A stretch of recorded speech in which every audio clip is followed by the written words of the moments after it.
Welcome back to the Moonshine Throwdown podcast. Hilltopper fans, it has been a long, long time since we've been able to bring you an episode, but season 6 is upon us, and episode 2 brings you your first Hilltopper episode of the season.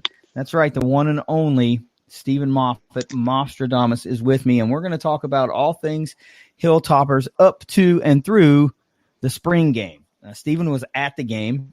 So he actually had eyes on the product on the field. So we're going to talk about a little bit of what he saw. We're going to talk about a little bit of what's been going on in the offseason. But, I mean, right out of the gate, it's just awesome to kind of be behind a microphone again and get to talk football. It's been a weird offseason. Lots of transfers in, lots of transfers out. Some guys we thought that were going to be real weapons are no longer on the roster. Some guys that are that were probably going to be weapons on other teams are now on the Western Kentucky roster. So, Steve, this has been really an offseason like no other. So, what do you think as we enter, year 3 of the Tyson Helton era? Gut feeling. Where do you like? What do you feel like now? Where do you like where you're at? Are you hoping that there's a much larger step, or do you think you're right on the cusp? Well, I really think since the end of last season, because last season was a very senior-heavy team. I think there was a lot more expected of what we saw in the results. And as we got towards the end of the year, players started transferring out. And there for a while, it seemed like every other day, wide receivers and players were transferring out. Then the season ended, and it was mass exodus to the door. There were some coaching changes, shakeups, offensive coordinator obviously brought in. So kind of in hindsight now, what that tells me is some people were shown the door. I think maybe there was some not good chemistry in the locker room, people that didn't perform, people that didn't show up. And I was one that was worried with the mass exodus there for a while. I was like, what are we going to do? All these wide receivers are leaving. Jakari Pearson left. But now as we've made some hires and kind of shook up things on the coaching side, a couple guys left, promoted other jobs, and then brought in some new blood and promoted guys from within, which I think is always a good thing. And then we start bringing in all this outside talent, all this P5 talent, which tells me that Helton saw a missed opportunity last year, saw a shortcoming in an offense that averaged, less than 20 points a game, 19 points a game, I think, last year, and saw that, okay, we've got to fix that. We've got to get back to 30 plus. It's been my magic number for a long time. Conference USA, that's not going to change. Brought in an exciting OC. Drag him from where he's from all you want, but the proof is in the pudding. If you look at the games they played last year, the 4 games that Kitley and Zappa produced last year were pretty good results. So I think Helton saw some shortcomings, or some light was shown on those, and made changes. And I think that's probably tough to do, to look in the mirror and see some shortcomings and address them. And I see it kind of going in a win now mode. When you bring in that much talent with all the guys we lost, I think the cupboard's far from bare, and I think we should be expected to win a lot of games internally. I think our program's going to have high expectations. I think on the big radar, we might kind of be, somebody that's middle of the pack expected, but it's definitely a better than middle of the pack talented team. That's for sure. You talked about the exodus of wide receivers, and I'm with you. I mean, we communicate very regularly. It's not just like we hop on a podcast once a week and then, don't talk to each other for the rest of the time until we do another episode. And when we started seeing wide receiver after wide receiver leaving, and it started to get a little troublesome. And now you look at the transfer portal screen, and 8 guys, eight wide receivers have transferred in to Western Kentucky. And a lot of those guys came from some pretty big programs like Oregon, You mentioned Kitley, the new OC. He brings along his quarterback and two of their wide receivers. So that's built-in chemistry right there. I think you're right. It looks like in retrospect, it was just a very diplomatic way of making some big time wholesale changes. And, nobody got dragged through the mud. Nobody, it was all a diplomatic, like, okay, maybe this isn't the spot for you. And that goes kind of for coaches and players. Maybe it had to do with a little, some guys weren't getting developed in the way that Hilton thought it had to be done. Some guys just weren't pulling their weight. I don't know what it is, but we look at what we have now, and it's definitely a different room when you're talking about wide receivers and tight ends. There's still a few familiar names will still be there, but as far as wide receivers go, it's a lot of brand new faces, and quarterbacks too. I mean, Piggy T is, he was in the portal. He's still in the portal, and we thought, all right, we heard that maybe he's going to be back, and nobody really knows where that's at right now, but it looks like it's going to be completely different quarterbacks on the roster from a year ago. And that's kind of eyebrow raising. Nobody has taken a snap for the Hilltoppers or in a Hilltopper uniform that may be running the show this year, but still, you talked about where these guys are coming from. Let's not forget, from a Marshall standpoint, Marshall hired Tim Cramsey from Sam Houston State. So it's not as big of a shocker to say, oh, this guy comes from Houston Baptist. What's that? Who cares? There are a lot of our cohorts in Texas from the Texas schools, the North Texas, UTSA, that absolutely loved the fact that Kitley's got hired at Western Kentucky. And they think that he'll do absolutely a bang up job there because they like what he's all about. So let's talk about, some of the spring game. I'd say the spring's practice was a little bit, kept under wraps to a certain extent, and of course we talked about that when Trace and Tom Bragg and I were recording, talking about Marshall, but the pandemic is still kind of in full swing, and they're just not going to let people around, to throw a monkey wrench in what's going on. So everything's kind of under wraps to a degree. But you were at the spring game, so you got to put eyeballs on the product on the field for the first time this year. Talk about a little bit of what you saw. In generalities, we'll talk about players and all that kind of stuff here in a little bit. But did anything look different this time, philosophy-wise? Like tempo-wise, anything, detail that from Helton's first couple of years?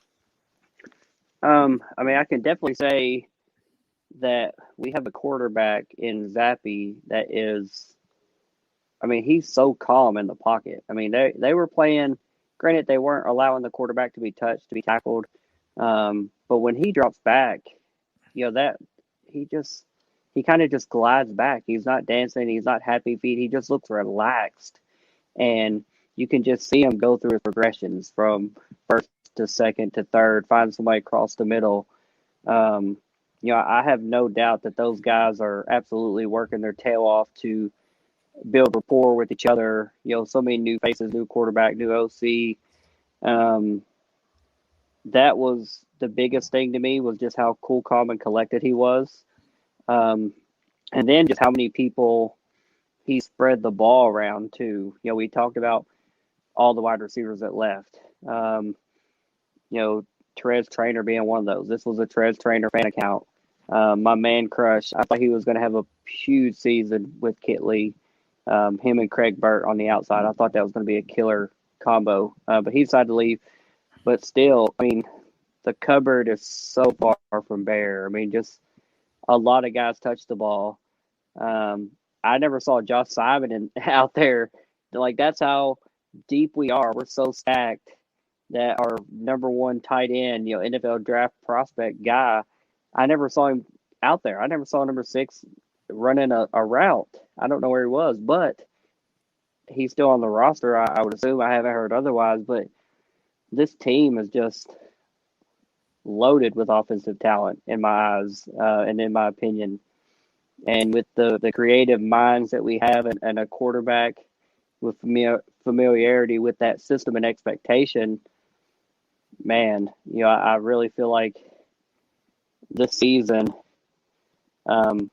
could kind of resemble some Braum years, maybe not just immediately, 40, 50 points a game, number one, number two offense in the nation. We might have to build to that point with familiarity at game speed. But I definitely think the offense is going to be more potent. It seemed like when we ran the ball in the past, even with the senior laden team, it seemed like we struggled to get traction and move the ball. But it seemed like we had a lot of big gains. The running backs were having big bursts, offensive line, even though a lot of pieces were moving around in the spring game, just seemed to be working well together. So, just really excited, man. We've got a lot of pieces and a quarterback and offensive coordinator that can put that puzzle together and make a beautiful picture. Well, it seems like it's been the MO for Helton teams is that, they may start out rough in the beginning parts of the season, but by the middle end of the year, they're playing much better ball. And if the talent on the roster is up a notch in the beginning, then maybe the start isn't as slow. And no, we're not going to sit here and pump all sunshine and rainbows and say, this team's going to come out and win 10. And they're going to put up 50 points a game. But no, it's great that they might be a little bit slept on in Conference USA this year because of all these question marks and all these guys coming in from all these different schools, and they're going to have to try to put it together. But what if they do? And they come out of nowhere and you're not ready for them and they just are flinging the ball all over the place. You mentioned Joshua Simon. Yeah, he's going to be hopefully back on the roster. Nowhere have I seen him in a portal anywhere, an announcement that he's not on the roster. So I don't even want to speculate anything other than he will line up as TE1. But, there are two other tight ends that are coming in the portal. You got a 6'5", 230-pounder coming in from Oklahoma, the Sooners transferring into Western, and a guy from Buffalo, Zach Lefebvre, 6'6", 250. Hello, 6'5", 6'6" on top of Joshua Simon, who we already know what he brings to the table. I mean, this is some talent that's getting stacked just in the tight end room. We haven't even talked about any of these wide receivers coming in. But like I said, there's a lot of fresh faces on the offensive side of the ball. And, of course, some of our all-timers along the offensive line, some of our faves have departed or have just decided to hang up the cleats, didn't want to exhaust that or take advantage of that extra year of eligibility. So we'll see how the line comes together, which always is the most important part of an offense outside of a quarterback. That's a question that, we'll have to save for a later date. But talking offensively, like I said, you were there. Who's the guy that gave you, in your opinion, the best offensive performance from the spring game? Well, I guess the guy that I was most impressed with was somebody coming back from injury, and it was another tight end that we haven't even discussed, but it was Dalvin Smith, tight end from Glasgow, local boy. Yeah. He caught a lot of balls, had a lot of yards after catch, just seemed to have a really good rapport with Bailey, and just glad to see him out there after a bad knee injury last year, catching balls. Another guy, Adam Colefield, the running back transfer from North Dakota State. This guy's built like a brick house. I mean, you see him in the backfield. His biceps are huge. This kid lives in a weight room. I'm talking like I haven't seen somebody that big since we had Leon Allen in the backfield, and he probably makes Leon look small. And that guy was a weight room legend at Western. If you ask around former players, immediate man crush on Colefield. Just a statue of a man back there, but he showed good burst. I think him and Jakari Moses, also back from injury a couple years ago and then slow to get back last year. I think that's going to be a really solid Thunder and Lightning complementary running back tandem. Jakari had an amazing touchdown run that looked dead behind the line, bounced outside and took it for a long, 50-ish yard touchdown run. Great separation, closing speed. And then Daewoo Davis, the guy from Oregon, also had a very good connection with Bailey. Caught a lot of balls, and is a known speedster. And if you follow, there's a real good WKU football recruiting account that the whole time during the spring practices would post the fastest times, the fastest speeds from the WKU players. And Daewoo wasn't even always number one. It was Whittington, Jones, several guys that were always up there kind of in the top, 3, 4, 5. But I think it was like 20-something different guys that were on that list at some point. So, not only do we have a great quarterback, an innovative offensive coordinator, but we've got a lot of guys that once they get the ball in their hands, good luck trying to catch them. Yeah. That's, in my opinion, if you get those guys in space, I expect a lot of explosive plays. And, Jakari, Colefield, and Daewoo Davis definitely made the biggest impression on me outside the quarterback, Bailey, how cool he is in the pocket. I mean, those guys they look special. All three of them look special. From a gut reaction standpoint, when I saw that Daewoo Davis was transferring to Western, my mouth gaped open. I was so surprised because I remember when this kid was coming out of high school, heavily recruited. And to go to Oregon, it really tells you all you need to know. Oregon is known for team speed. They just kind of are, especially on the offensive side and especially at wide receiver. So I know the account you were talking about, the Western recruiting account, and I don't remember the miles per hour they were listing, but it was like 5 guys running over 23, 24 miles an hour, something crazy, something insane number like that. I don't know, but this has all the makings of a sneak up on you type season, and get some real shots in on some teams and punch them in the mouth, and they're down by 21 before they know what happened. Things we used to see from when Coach Helton was the offensive coordinator, when he was on Brom's staff at Western. Again, we can't continue to repeat this over and over. We're by no means saying it's going to be a mirror image of those 2015, 2016 teams that were just unbelievably potent and lethal, but it may not be so darn far off. Getting to 30, like you say, and have said for many, many years, that's the key. If you can get to 30, you give yourself a chance to win just about every single game. You can win the conference averaging 30 points a game without a doubt.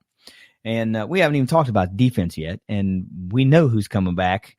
A lot has been lost, but there's plenty of playmakers that are returning to that Hilltopper defense as well. But I guess that's a good time to transition. We can talk some defense now if you'd like. I want to get your reaction, just like I asked you for offensive performance. Who was the guy on the defense that made you perk up a little bit, that you were glad to see making some plays, or a new guy into the mix that really raised your eyebrows? Well, some of the heavy hitter names, Jawan Jones, D'Angelo Malone, some of those guys, while I was there, I wasn't in attendance for the entire spring game, but 75, 80% of it I was there. I didn't see those guys go in a lot. And I have talked to Jawan's dad. He was in the game. I obviously was just overlooking him as I was recording, and keeping my eye mainly on the offense and where the ball was moving. But the guy that caught my eye was a name I wasn't so familiar with, and that was number 55, Dante Walker. I had to look up who the roster director. He was my friend on the spring game day, but he got to the backfield early and got a sack. A two-hand touch sack, and then he had a couple more where he got around, even on delayed blitzes, and got to the quarterback, and it would have been a sack at a true game. So that was the guy that immediately caught my attention. And then our defense, as far as the secondary, there were a lot of tip balls. A lot of, some of them off the wide receiver's hands. Coming in hot, they just couldn't handle it, didn't make the catch. But there were several interceptions, and I had people ask me about them. They said, every time I get on Twitter, I'm seeing an interception. I don't think one of those interceptions was just straight stepped in front of, picked off, taken the other way. They were all tip balls that I recall. But every time that ball was tipped, the defense made a play on it, and I think that's exciting because as you watch games, that happens a lot, and those tip drills can swing momentum. Gives you an extra possession, get your defense off the field, offense back on the field. So the entire secondary impressed me because they made plays. They put themselves in position that when the ball was in the air, they were going to go get it. And a couple of those were returned for scores. So even better, once they had the ball in their hands, they went and found the end zone. So, granted, it was a spring game. Maybe it wasn't, 100% speed the whole time. But if that transitions and translates to a regular season game, I mean, that's exciting stuff with as many new faces as we have and people getting opportunities to shine for the first time on a full-time basis. I think some guys did a great job in the game of taking the best of that opportunity. Yeah, there's the name you mentioned earlier, Dante Walker. Guys, if you haven't heard of this guy yet from a Western Kentucky standpoint, pay attention. He came out pretty heavily recruited out of high school. He's a Georgia kid.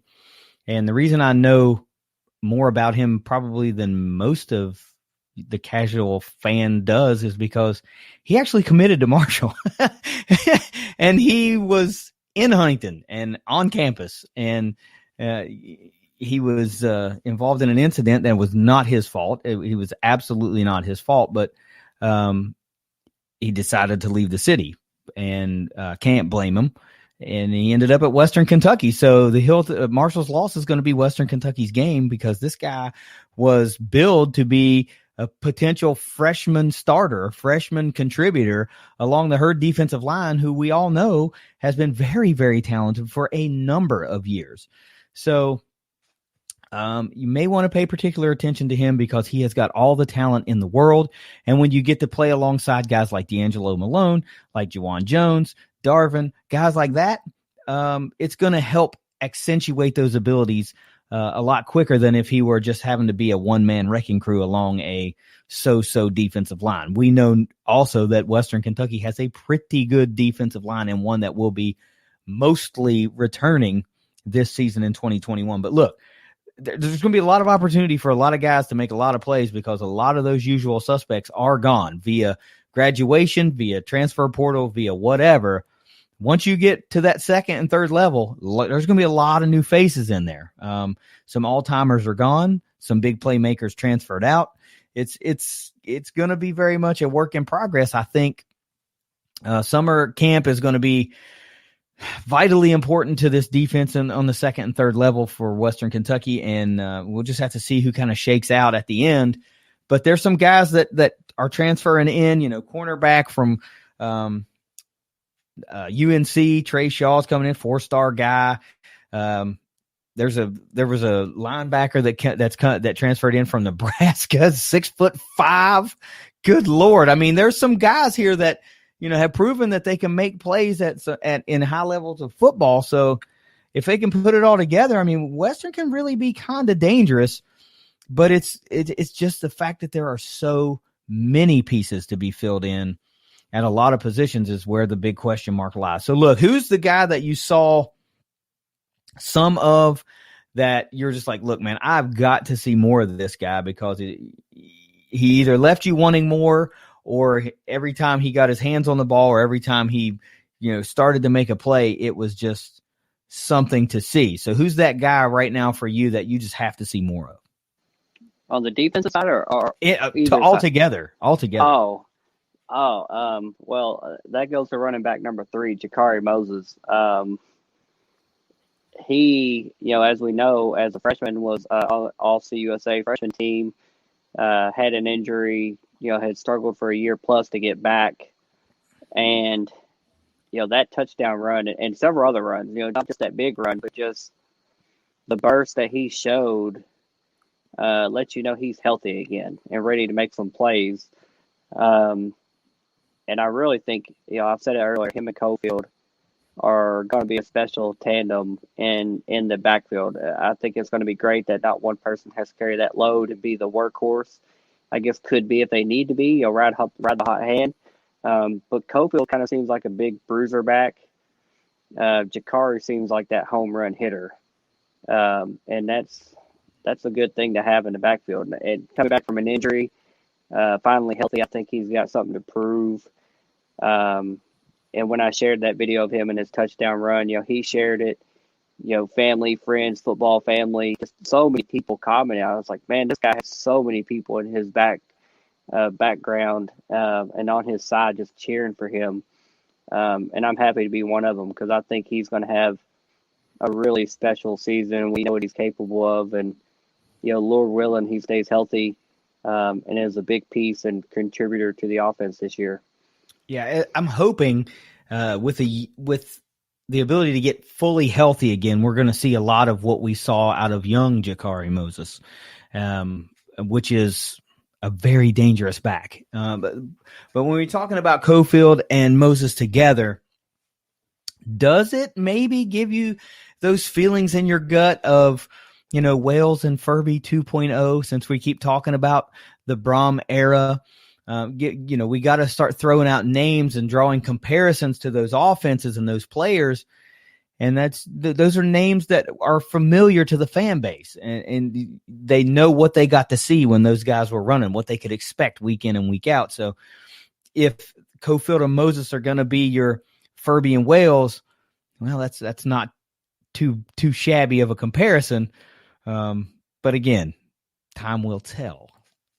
If we had to talk about, well, we are going to talk about, if you had to give me 2 or 3 main takeaways from where you are now, at the end of the season, all the way through off-season transfer portal up until the end of the spring game, what are your 2 or 3 or 4, whatever, main takeaways from where this team stands right now in your eyes?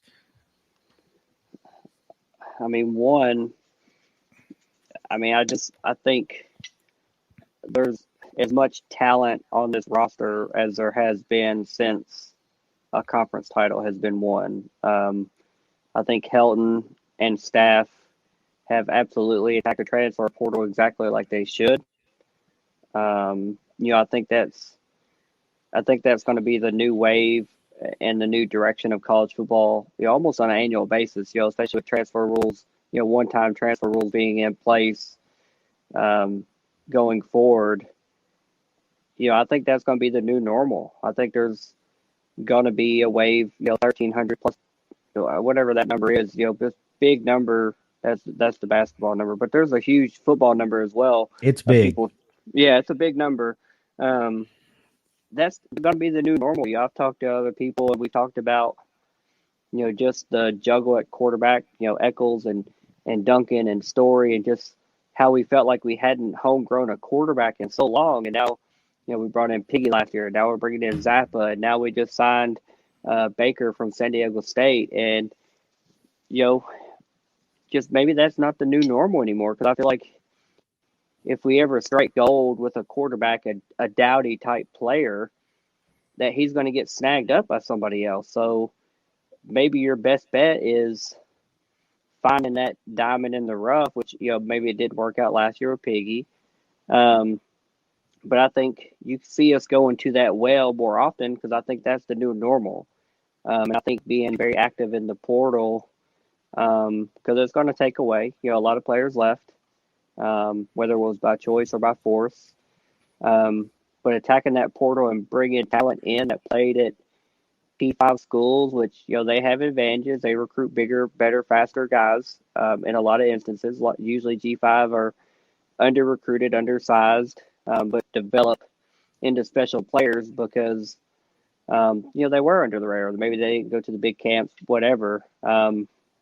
But I just think talent-wise, there's a lot of options on this team. And that's on both sides of the ball. I mean, you talked about the linebacker transfers. That's not even counting Jaden Hunter from Georgia, Will Ignott from Tennessee. And so our starting linebackers could be 3 P5 guys. Mm-hmm. Bam, bam, bam. Will Ignott, I spoke of Colefield being a huge statue, Greek god of a man. Will Ignott was not far behind him, number 23, another huge man. So there is just a lot of talent. Obviously, there's still question marks with that talent, putting the pieces together, making it work.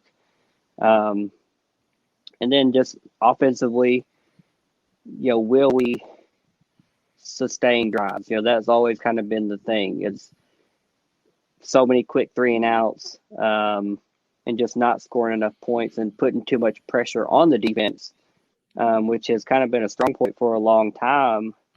Will the offense kind of step up and get ahead of the defense for the first time in several years, so that sometimes the defense can pin their ears back and be a little bit more aggressive because they're more well rested because they've not been on the field for long drives several times. Let the offense go out there and score some points. So, I'd like to. We didn't get to see a lot of it because they were running game type situations and spreading the ball around, and they weren't keeping score. So, the spring game didn't give you a full look at, trying to run a score up on somebody. It was really just a lot of game situation, opening up the playbook, taking some punches, letting people get the ball in their hands. So can the offense take a step ahead of the defense and kind of take some of the pressure off of them with a lot of kind of changing of the guard on that side of the ball? I think that needs to happen. So I guess that's my biggest takeaways after the spring game. Yeah, that's a good way to put that.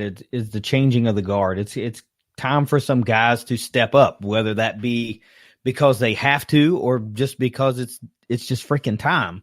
One thing we haven't talked about, which is one other super huge weapon that you spotted on the sidelines during the spring game that you sent a picture to me, was only the all-conference punter back in action. John Haggerty back for another year. Is that really true? Das Boot.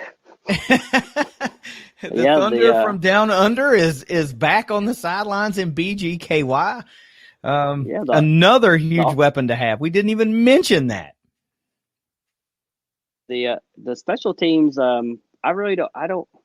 We may have kicked a couple extra points. Legatron Narveson got out there and banged it through because that's what he does. He doesn't miss.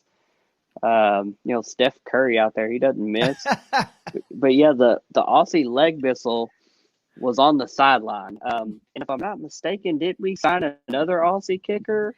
I believe so, but I don't have it right off. And I do think you're right, because I think at the time I was thinking, is that the pipeline now? I mean, is that the world's longest pipeline from Bowling Green, Kentucky to somewhere in Australia? We're like the St. Mary's of basketball. They just have that pipeline for basketball. We have it for football kickers now. But I thought that meant Haggerty was gone. I thought he was going to hopefully get drafted or undrafted free agent and try to find a roster. But the Aussie leg missile was back on the sideline. Didn't get to see him booting anything. But Narveson was out there just being Legatron. So the man crush continues on special teams. Narveson gets to pick up all the trainer love that is now in the portal. It's headed over to the special teams. We're going to continue it'll be another season of, we'll call it intense appreciation for the kicker. As we stand now, we've talked about, can they put it all together? Can these guys learn to play as a cohesive unit? Outside of that, we know what the roster looks like. Honestly, what are the biggest questions that remain? What needs answered between now and week 1 of the season? You've got a whole summer session coming up where guys are really going to be jockeying for position and the 2 deep and all that good stuff. What are those big questions that need answered? I mean, the biggest one straight off the bat is the offensive line. When you graduate, three guys left. Tyler went to Purdue. He got his degree with the Purdue. Steph Jost is gone, and Jordan Meredith is gone, testing the NFL draft waters for him. So, there's a lot of new pieces, a lot of people stepping up. Some transfers have come in. They're going to have to win their position there, and who's going to be the most cohesive unit there. Like I stated in the video thread, Gunnar Britton was taking most of the snaps at center. 6'6", huge kid that had played more on the outside previously in his career, but has been shuffled around and took most of the snaps at the spring game. Also, Cameron Stage, transfer, took a lot of snaps as well. I know Rusty Stats has been mentioned as a guy that potentially could fill Seth Joseph's shoes. So that offensive line has kind of been, a lot of consistency there over the last few years, with 3, 4, 5 familiar names that have just kind of always been there. It felt like, they've been there 4 or 5 years. That will be the biggest question mark. There is still experience on that line, especially with some guys coming in from bigger schools. But we know an offensive line is only as good as the sum of all five pieces. So finding the right mixture of those 5 guys and put them in the best position to succeed, to create lanes for the running back or to protect the quarterback, I think is the biggest question in my eyes. The number 2 question, it's I guess it's reassuring when you bring in a quarterback that we know is getting, NFL draft love like Bailey Zappa is, being a sleeper, somebody that might go pro and have that ability and potential, especially with an offensive coordinator that can maximize his skill set and just how good he is. But, kind of the thing that pops into my mind, especially when we've lost a couple quarterbacks, and now, outside of Zappa, you have, Piggy, who might or might not be here, who's played. Then you have Robeson and Ocean and McDonald, who've, never taken a snap, and now Baker, who's never taken a snap in a Western uniform. The quarterback room is full, and it's great to have somebody that we know is the number 1 guy, but you're always just one injury away from, oh crap, what do we do now? Yeah. And hopefully, if that happens, obviously we don't want that to happen, but who would be that guy? Who is going to be that number 2 quarterback, and who's going to develop?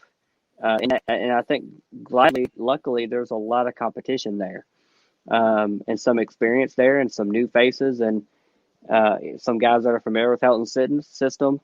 But I think, hopefully that doesn't come into play. But if it does, that's a big question mark to me, because if an injury does happen, the fan base will real quickly go from yay to oh crap. Yeah. What are we going to do now? And I don't mean to have a negative Nancy outlook, but I think you always have to prepare for every situation and what could happen. So who's going to be that number 2 guy is really a big question mark in my head. And as we move forward into fall ball, and, we're not going to have to wait for a starter to be announced at quarterback, I don't believe. But when seeing that first official 2 deep come out, I will be interested to see who's number 2 behind him. Who's going to be the guy that, if needed, will come in and give Zappa a breather. Well, when we ask these questions, it's not about being negative, because you don't ask the question if it's a positive, you know the answer already. But your number 2 question is a direct result of your number 1 question. If your offensive line can't get it together, you better know who number 2 is, because that guy's probably going to be taking some hits more than he should. So these are things that have to be answered probably in the order you ask them, 1 and 2. So I got full faith that they will be answered, but I don't have too many questions right now, because I just need to see more. I need to see how it shakes out and see how things start to materialize before I really start asking questions. But to me, it's kind of on the other side of the ball. is who's going to play where, who's going to start filling in where, and who's going to be the guy to, take the reins of the second and third levels. Defensive line, I couldn't be less worried about. Could not be less worried about. And there are plenty of linebackers that played a lot of ball last year, but Bailey is in the portal, so you won't see him back again. Dev Key is testing the NFL waters. He's gone. Several other corners and safeties are gone, so there's going to be a lot of opportunity for guys to have to make a name for themselves and do it fairly quickly. So just as a broad strokes kind of thing, most of my questions come on the defensive side of the ball, simply because if you look up and down the transfer portal, and I know that's just a one factor when you're talking about this team. Plenty of weapons, didn't come in this year, this offseason. They were already there and they never left. But it just looks like there's such a plethora of possibility there. And you brought in an offensive coordinator that brought in his quarterback and his main wide receiver with him. So there's already a lot of familiarity there. This offensive coordinator obviously knows how to get the most out of this particular quarterback because he's already done that. Just all the questions from a broad strokes perspective to me come from the defensive side of the ball. If that can't get right, I don't know. If you put a gun to my head and said, could Western get in a shootout and win games week in and week out? I can't tell you they can, because we don't really know what this offense is going to look like. But with all those playmakers gone, several all-timers gone from the second and third level, that's kind of worrisome. So we'll see how those guys can iron it out, but not to be understated, there's a new defensive coordinator in town too. I mean, he was on staff, but defensive coordinator Clayton White, he's down in Columbia now, coaching the Gamecocks. And we've been singing his praises for 2 or 3 years. It's surprising he hasn't been hired away sooner. So, don't take all these things with a grain of salt. They start to pile on top of one another. And of course, we're never going to say that they won't get it figured out, because these guys get paid to coach football for a living. They know far more than they've forgotten more than I'll ever know about the game. So they're more than capable of getting it right. I mean, that's what they're paid to do. And have faith that they can do that. It's just a question of how quickly can they get it done. You don't want to catch 4 games in, 5 games in, and then we start finally get it figured out. You don't want to get into the conference schedule and find yourself, with two in the loss column before things starting to come together. I think this is a great opportunity for Western Kentucky to be the sleeper team in the East that nobody's counting on. And all of a sudden, damn, you look up and they're tied for second in the East with 2 games to go, and we get into late November and who's coming, who's left on the schedule? It's Marshall on Thanksgiving weekend, and it could be for all the marbles, just like we love to see it, from years past, 2014, 15, 16. When those games, the winner of those games, like rep the East, or if you lose that game, you might lose the East, and somebody else goes to the title game. So it's an exciting scenario if you're a Hilltoppers fan. A lot of change on the horizon, a lot of potential on the horizon, and you've got a real ability to creep up on somebody and be undervalued from a team standpoint, and just creep up on some people. So, Steve, you got any final thoughts before we get out of here? This was an absolutely excellent episode. I like the low-key, laid-back nature. Not a lot of yelling and raising of the voice. I guess that lends to the time. In case you guys you folks don't know, but it's 2:43 in the morning where I'm at. So it's almost 2 in the morning where Steven's at right now. So everybody's sleeping but us two knuckleheads. We're out here recording podcasts for you guys. But Steve, you got any final thoughts before we get out of here? Yeah, man. It's, just like you said, it's the season's not going to be all sunshine and rainbows. There's going to be adversity. There's going to be injuries. There's going to be question marks and people who don't live up to expectations and mistakes and all this fun stuff. But, I think right now, spring game and looking forward, I think it's more fun to look at just how much talent and opportunity and how much potential there is on this roster. Without seeing any, preseason rankings of CUSA and how they're expected to finish. I think they might be middle of the pack, third or fourth. On the east side, I think that's not going to be a surprise. But I think this team absolutely has all the ingredients on the roster and on the staff to absolutely kind of be a surprise and make a run at a conference championship. I think that's the expectation in-house, is to win now and to put points on the board. That has been openly stated that Kitley wants to put 40 points on the board. We want to run out of fireworks this year. And that's been something that the Hilltopper fan base has been asking for since 2016 when Braum decided to go to Purdue. So we've missed those days. There's no automatic guarantee that we're going to get back there overnight. But I think Helton and staff know what needs to be done. Like you say, they're getting paid to get it done. And I think that's the expectation of the players and the staff, is to be a very flawlessly executing team that's fun and exciting to watch, puts points on the board, and puts themselves in the best position to win. Later down the road, we'll make some win and loss predictions.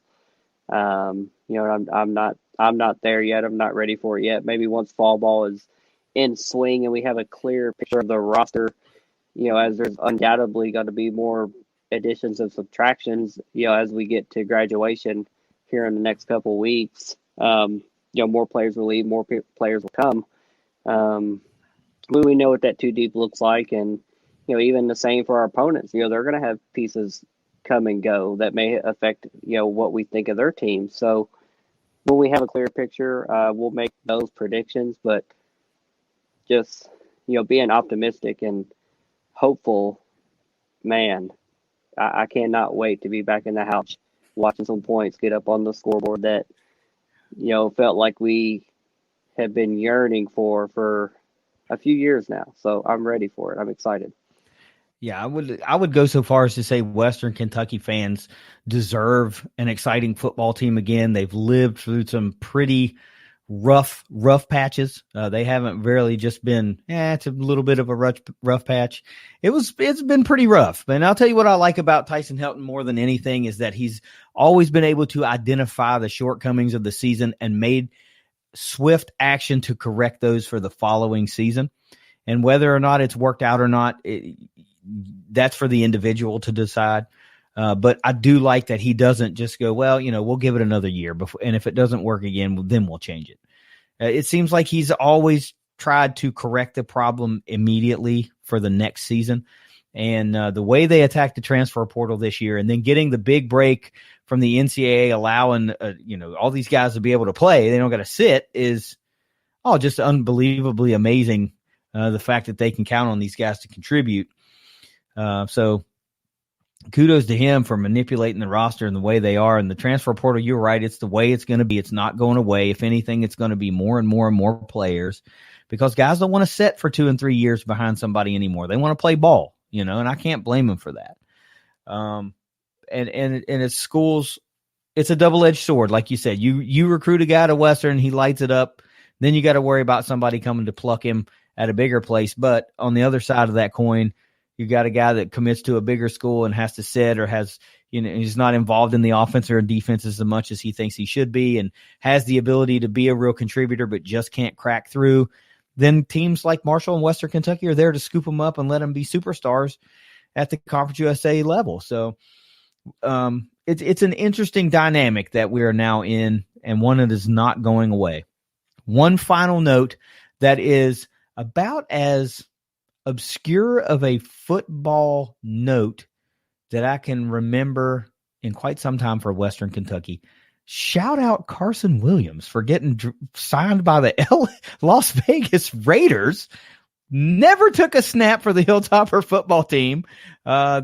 played basketball, of course, for the Tops, and now is an NFL tight end. How about that? How amazing is that? But congratulations to him. That is super, super cool. I hope you light it up. John Gruden just seems like the right type of guy to make that take that chance on a dude like Williams. What do you think about that, Steve? He definitely has the body and the athleticism, and he has experience in football. Granted, it's been 4 or 5 years since he's played, but I guess I don't understand the loophole of how did he not have to go through the draft process? And I've asked around and searched around. I don't understand how he just automatically became a free agent and got signed with the Raiders. I'm happy for him, excited for him. I think that's great. Whether he catches on there and stays with the team, I don't know. But I think he will get a shot down the line just because he's 6'5", 240-ish, 50-ish. I mean, he has all the tools to be a weapon as long as he can catch a football. At the tight end position, can he catch a football? Can he block someone from getting around him? If he can do those things, he can be successful. We've seen it recently with George Fant, basketball player, converted tight end, converted offensive tackle, now with the Jets, formerly with the Seahawks. So you love to see it. It's a story that, if he stays on the roster, it'll be talked about ad nauseum on games, just like the Fant story has been for several years now. And we'll be rooting for him, man. Go Carson. Go live your dream. Go make some money. Go ball out with the Raiders. Yeah, and even if the NFL doesn't work out, you can always go play basketball in Europe or something. I mean, good Lord, what is the trend? I remember years ago it was kind of started to get a little bit commonplace for these college basketball players to go play football. You had guys like Jimmy Graham and Antonio Gates and all these, but then that kind of fell out of fashion, and then all of a sudden it's happened twice now at Western Kentucky. What a weird little niche thing to go on, but I wonder if Stans is using that in the recruiting pitches now. If basketball doesn't work out, you can always go to the NFL. I mean, but I don't know. I mean, maybe he was able to do that because he didn't play college football. Maybe that's why. Maybe he's exempt from the draft process because he never played NCAA football. Who knows? But that is kind of interesting. You would think just more guys would be like, I don't want to go through the draft process. I'll just sign as a free agent. But, whatever. Good for him. It just worked out. However the scenario worked out, it worked out for him. So good for him. We'll be back, I don't know, next week maybe, and we'll figure out something to talk about. I'm sure there'll be news, but we had to get season 6 started. It's so good to be back. It's been a long off season. There's been a lot going on, and I'm just glad to be back, being able to sit behind a microphone, listen to Steve talk, give us his synopsis of what's going on inside the Western Kentucky Hilltopper program. Man, I don't know what else to say. It's super late, so I hope you guys appreciate we're putting in the long hours for you, but it's always a lot of fun. So until next week, Steve. Well, actually, I'll do Trace's part, and then you can take us out of here. So go Herds. And go Tops. It's the Moonshine Throwdown podcast. Later.